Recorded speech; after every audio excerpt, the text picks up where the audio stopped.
Students, I hope that you have go through with the introduction to trigonometry pages which I have already given, and some assignment questions are also given too for practice.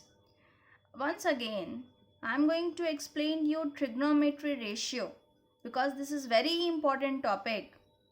If until and unless you will not understand how we are going to write down all the 6 trigonometry ratio, you are not supposed to find out that assignment questions. So let us discuss. I am going to consider a triangle DEF, as I have given you that the triangle must be a right angle triangle. So therefore that is triangle DEF, where angle E will be equals to 90. You can see this figure DEF where I have mentioned angle E as a 90 degree. So to consider trigonometry ratio, it is very important to understand which is the perpendicular side, which is the base, and the hypotenuse. It is important to consider the angle theta for your understanding that how I am going to consider perpendicular base and hypotenuse. So let us have. Now according to the angle, we are finding the ratios. So here I have considered angle F is equals to theta. Angle F is equals to theta.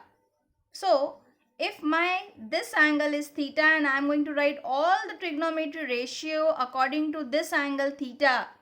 So side opposite to theta is always perpendicular, or whichever be the angle you are going to write down according to trigonometry ratio, side opposite to theta is perpendicular. Side opposite to 90 degree angle is hypotenuse, and the adjacent with the theta is nothing but the base.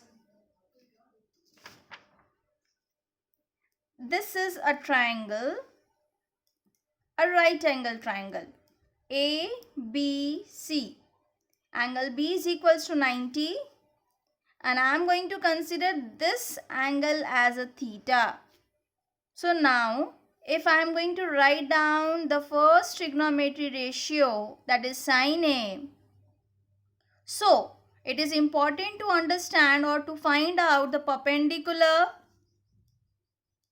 base, and hypotenuse. So as I have explained you that side opposite to theta, or the angle from which you are going to write down the ratios, that will be the perpendicular, and opposite to the 90 degree angle, this will be hypotenuse. The adjacent will be base. So this is very simple, but it is very important that whichever be the angle you are considering to write down the trigonometry ratio, according to that you have to consider the perpendicular, base, and hypotenuse. So this sin A will be equals to perpendicular upon hypotenuse. So here my perpendicular is BC upon AC. So I got this sin A is equals to BC upon AC. Now cos A. We know that cos can be considered as base upon hypotenuse. So my base is AB. So I will write AB upon AC. Now for the tan A, that it is nothing but perpendicular upon base. Then you will be going to consider the side BC upon AB. The next trigonometry ratio is cosec. Cosec A. This will be hypotenuse upon perpendicular. So this will be AC upon BC. Sec A will be equals to hypotenuse upon base. So this will be AC upon AB. And the last but not least, cot A will be equals to base upon perpendicular. So this will gives you AB upon BC. So in this way you can write down the trigonometry ratios.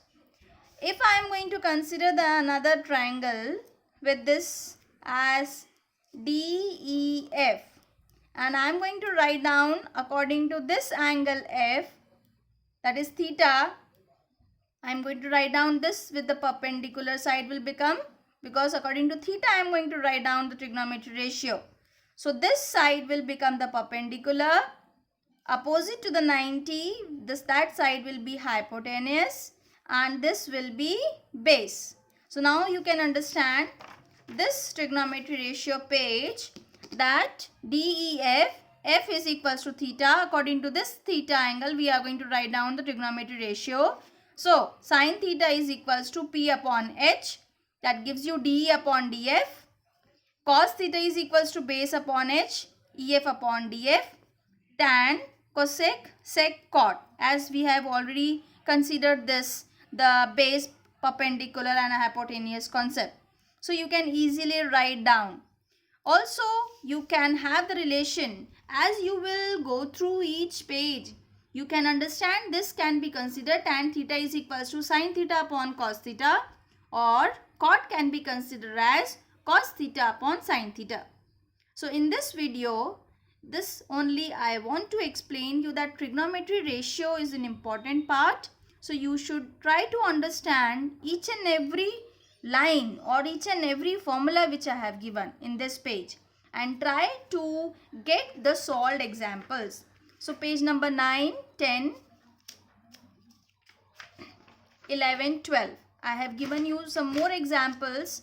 So you should go through it and try to solve the assignment 1. Thank you.